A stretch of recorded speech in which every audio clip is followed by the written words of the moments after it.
બધા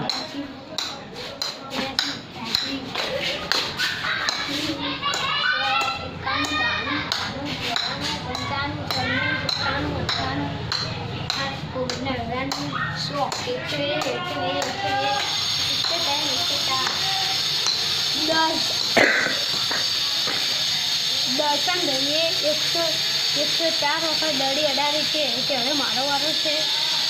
હવે ધોઈનો વારો છે. 1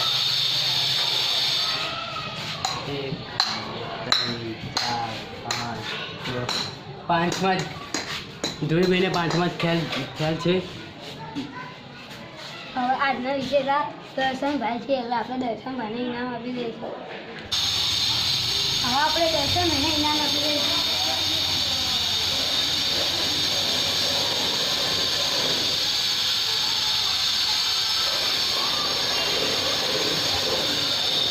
આપણે દર્શનભાઈને ઇનામ આપી દીધું છે. અમારા વિડીયો ગમતો તો લાઈક કરજો, શેર કરજો, સબસ્ક્રાઈબ કરજો.